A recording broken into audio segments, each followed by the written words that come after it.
Hello, everyone. My name is William Morton with ASMP Dallas. Today, we're doing a very cool video interview with a couple of people that you may be familiar with. We have Jenna Close, who near and dear to my heart, from San Diego, California, former president of ASMP National. And also we have Selina Maitreya, who is one of the industry's leading, I guess you describe yourself more as a leading consultant now. That would be it. Been in the industry for a couple of years. And we're going to talk a little bit about a program that we have coming up called Power to the Photographer. Dallas is going to be hosting this event in March. And we're going to get a little bit of a preview today from the two ladies who are going to be talking to us on March 28th. So we're going to be hosting this March 28th. It's going to be our Strictly Business Anniversary Program, 75th anniversary of ASMP. We're planning on making a big deal of this, and we're looking forward to having you join us. So with that being said, Selina and Jenna, you're both working daily in our industry. What changes are you seeing now in industry compared to a few years back that impacts both the lives and the livelihood of us photographers? Jenna, you want to start or shall I? I'll start, sure. So what I see is that the market really just has become more and more flooded. Some of the areas of photography, many of them I think have smaller budgets for their still photography jobs. And also I think that, at least what I've seen from my experience, is that clients are more often than not requesting video, either in addition to stills or instead of stills. So video is very much on everybody's mind these days. Work for hire contracts are also extremely common. I think the reason is because it's just very easy for a company to have a lawyer write a blanket contract that absolves them of everything and they send it off. So that is something that photographers need to be aware of and know how to have a dialogue with their client about why work for hire isn't really appropriate, isn't the best option, and know the steps to deal with that contract when it comes about. And I have noticed that work for hire is often abbreviated as WFH. We've all probably seen that in inquiries. I find that suspiciously close to the spelling of WTF. So I kind of look at it the same way. Well, you know, it's very funny, and it's funny you say that. I'm glad we can bring humor to it, because I've been in the industry for over 30 years, and when I started, I was actually I was fortunate to be educated in the copyright law by the people that helped craft it, Edith and Phil Leonian. And Edith was the president of SPAR, the organization for reps. Phil was the president of ASMP. And they trained me in the copyright law and sent me up to Boston and said, nobody knows anything up there, you've got to spread the word. And so I started holding these little groups to educate photographers. And the very first response from advertising agencies and corporations to the copyright law when it was changed in 1978 was a work for hire agreement. And what happened over years is they disappeared. So the disappointing thing is indeed to hear that in some places they have recycled back as a response. But the very positive part is I've lived through seeing them disappear, because we've all been able to, over time, there was enough information. There was no information at first. It's still after 30 years, there are some people that have all different levels of information. But what we saw back then was within a few years, we had so much information and so many photographers who weren't signing them that they did disappear until their recent emergence. So that's the positive side. We have a track record in how to get rid of them, and we can bring that back in to help alleviate that problem. It's interesting that now that there seems to be a little bit more of a tendency for the creatives to be more individuals, more freelance. It seems like it's really spread the talent pool out quite a bit. So a lot of these individuals simply don't know what they're getting into with this scenario. And I think a lot of the diversification of the photo buyers out there has let them take advantage of that. Well, you know, it has always been an educational process. That's a big part of what Jen is doing, from being up on Capitol Hill to all the information she distributes. And that's part of what she's going to be bringing to our presentation as well, is a lot of real world information for photographers. I'd like to just pop in about another trend that I've been seeing in the industry that's different. And it's actually started a few years, like 10 years ago, and now has really solidified. And that's the importance of photographers defining what they're shooting and what their vision is within that specialty. Because we've had, I think it comes back to having a very overcrowded market. And when you have a crowded market in any area, whether it was medicine years ago, years ago when I was a kid, we had a pediatrician or we had a doctor. And then the medical industry started to really get specific about different types of treatments and different types of doctors. Restaurants did that. Magazines did that. The proliferation of magazines at the same time we have a shrinking industry, which is crazy, really speaks to this whole idea of specification. And it's landed in photography. And many photographers, the successful ones, know this and have geared their business toward this.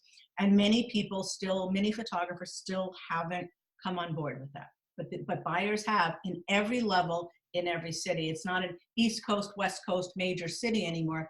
It's really filtered. That's the shift. It's filtered and seeded down to even the smallest companies and even the areas you might not have thought it would have been important to before.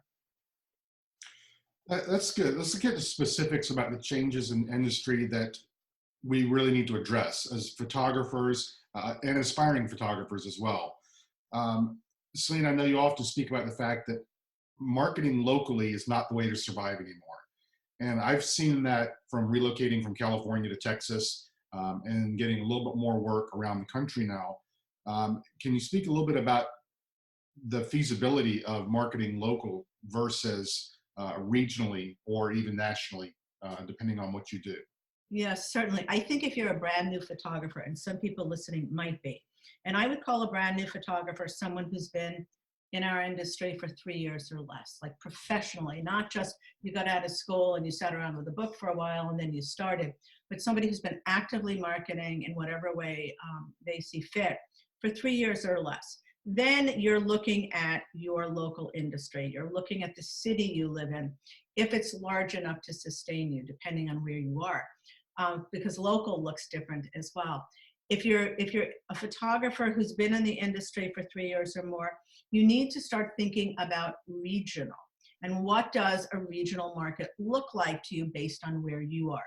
When I work with my clients, the first thing we do is we identify the visual perspective, and we know what they're shooting and what their visual approach is. And then we determine who are the markets, where are the markets that are buying that kind of work. After you've come up with that idea, then you need to look geographically. Where are the types of companies you've highlighted for your work? Where do they lie in a regional area to you? And that's what you want to do. Years ago, you were either local or you were national. But now we can really think in a regional way. And then there are some photographers who are very talented, who've been in our industry for many years, who built up the region, and now they need to go national.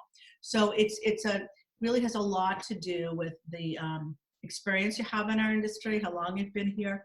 But for people other than new photographers, focusing on your local market is a big mistake. Your local market now gets incorporated into that regional area. Excellent.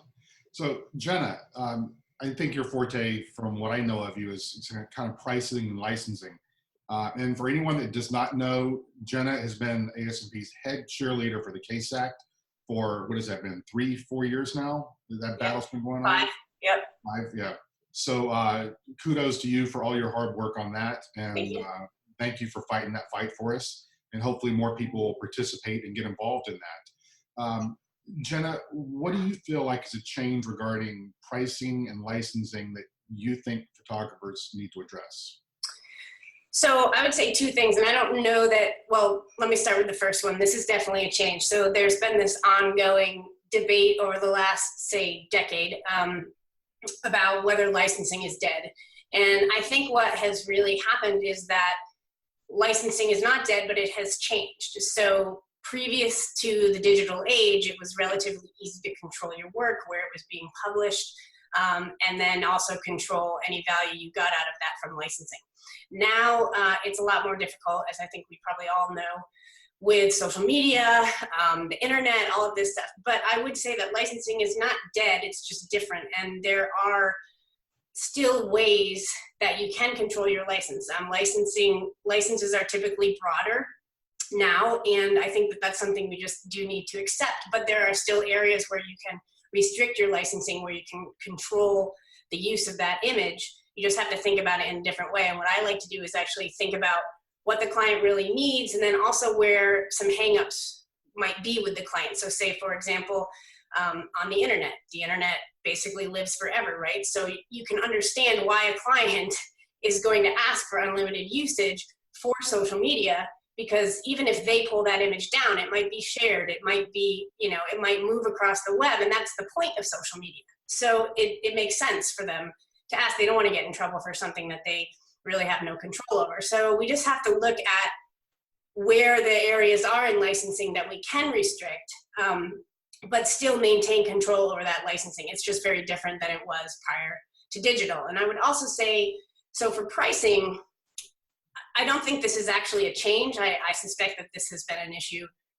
ongoing with freelancers and photography in general. But one of the things that photographers really need to do, and what they don't necessarily think about, because we're creatives, right? We don't necessarily have this great skill set for the business side, but we have to think of ourselves as business people first and foremost. I mean, we are running a business, and with the pricing, you really have to step back and take a look at what it costs you to operate. And so you can do a cost of doing business, then you add in licensing, and then you add in a profit margin, right? Because your business needs to be able to grow. It's not just, you're not just trying to break even. So photographers need to take all those things and figure out how to make, and we can tell you how to do this, to make a base rate, right? A reference point for what your project would cost, what it costs to shoot, and then you use that to decide what jobs you're going to take.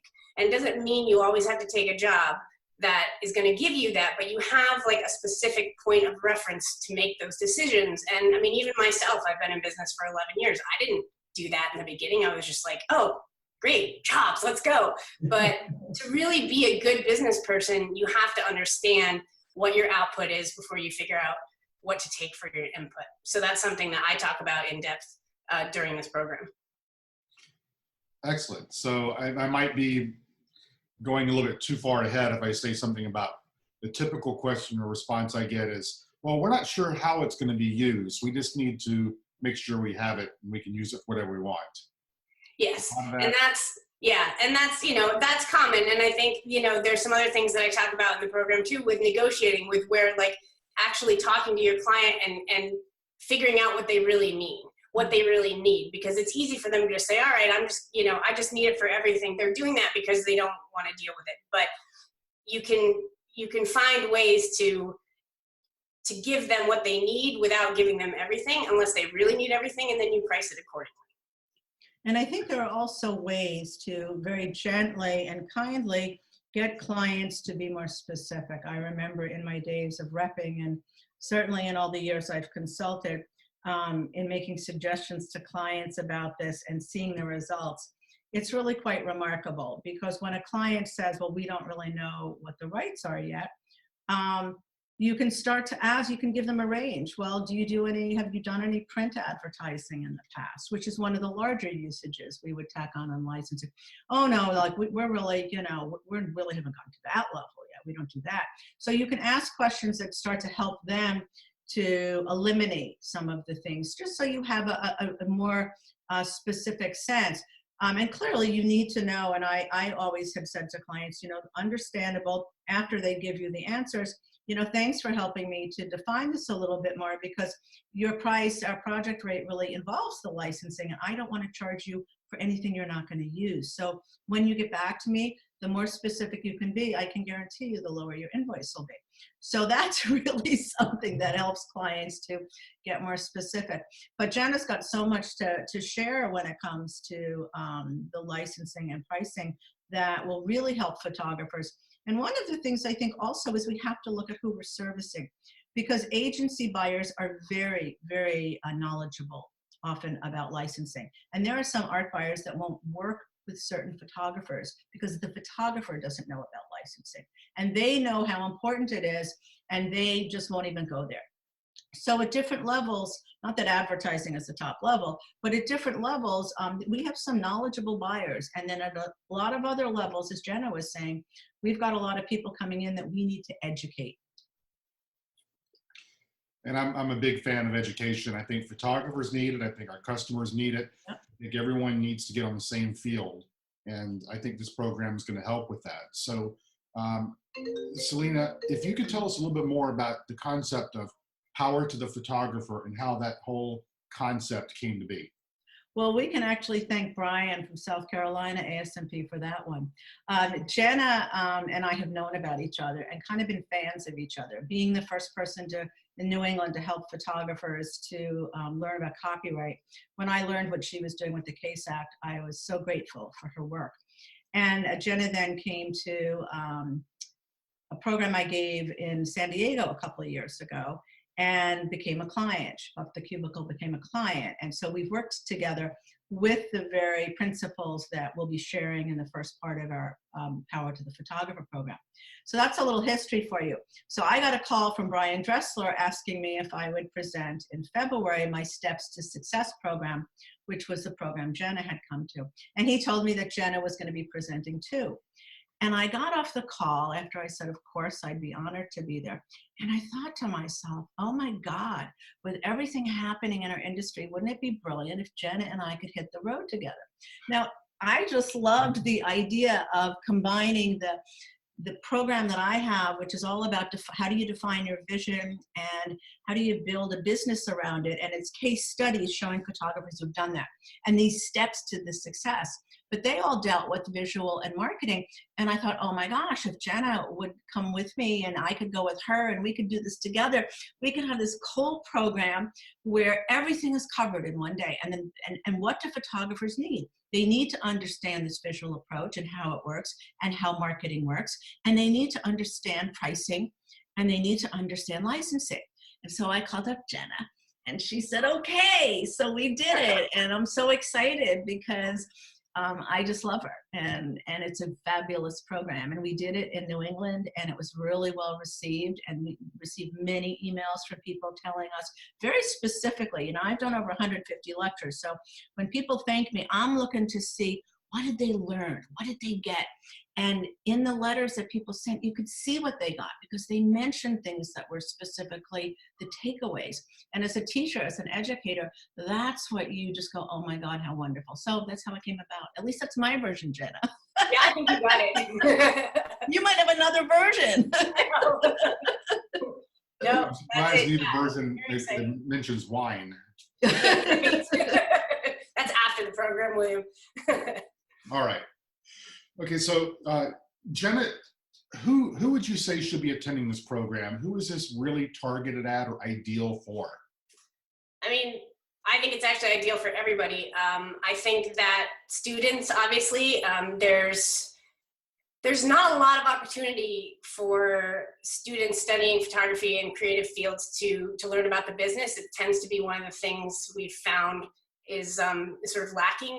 And to that end, you know, this can give you a semester's worth of business or more right here. So students in particular, but then also, I mean, established photographers. I go to as many programs as I can because there's always something I learn. There's always fresh ideas.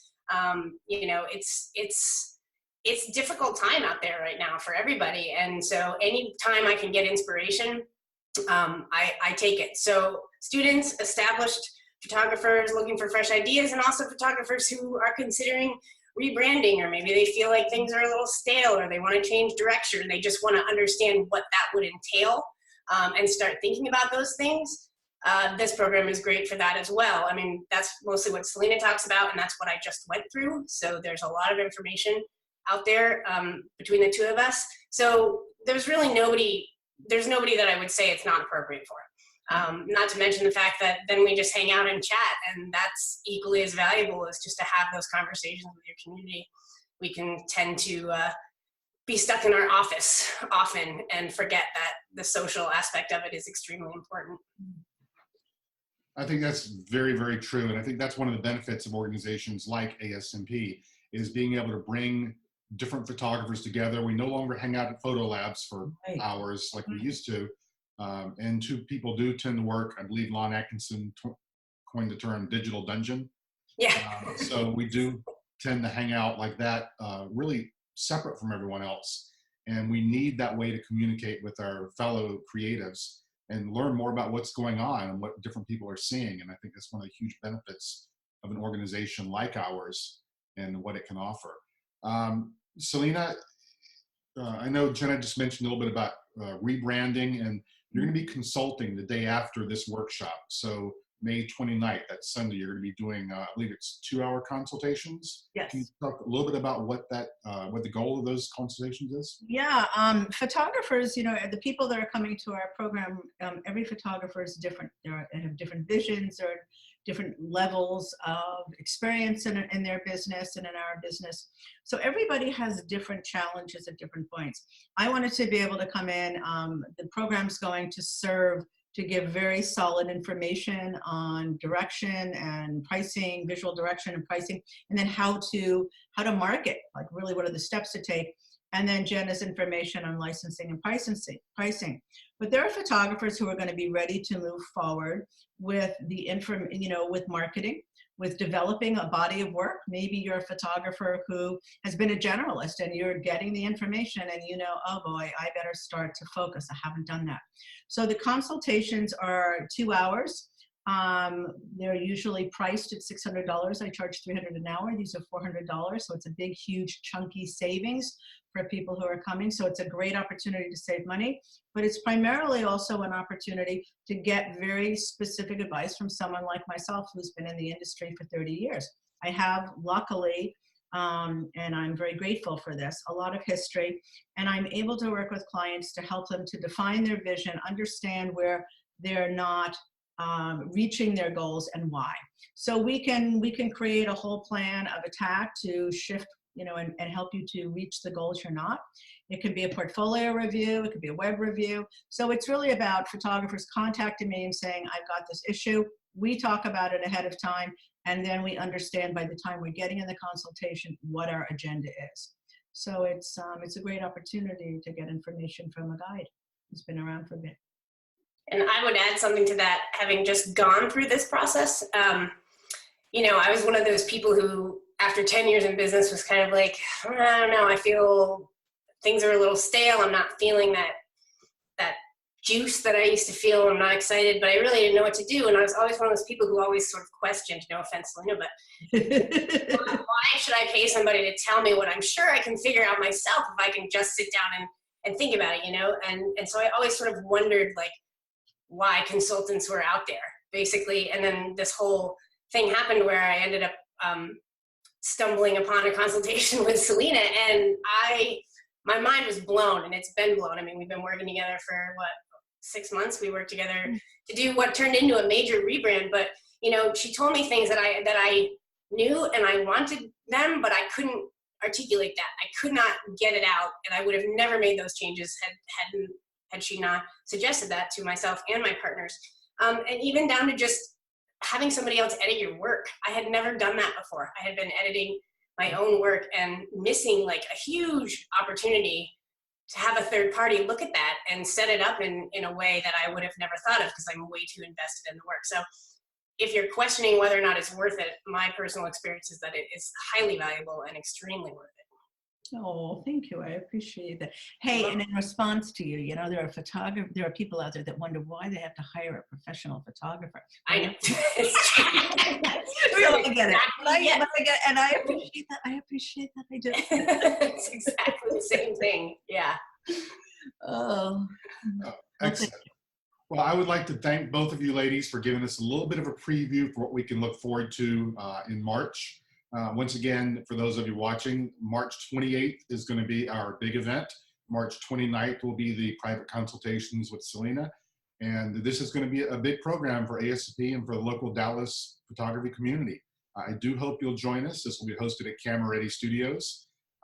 And we are going to tie a couple of other events in prior to this day and possibly afterwards. We're going to try to build some social activities around it and try to really build on the camaraderie of the Dallas photo community, which I really think we need to bring together a little bit more. By the time this video is up, you should have a registration page on the ASMP website, asmp.org/Dallas. Look us up, watch our Facebook, of course. We'll have more information coming about this event. But for right now, make sure you bookmark those dates on your calendar. March 28th, March 29th. You will regret it if you don't join us. Selina, Jenna, thank you so much for coming in and giving us a little bit of a preview of what we get to look forward to. Thank you for all your hard work for the industry and ASMP in general, and for everything that you're doing. Thank you from the bottom of my heart. And we look forward to seeing you soon.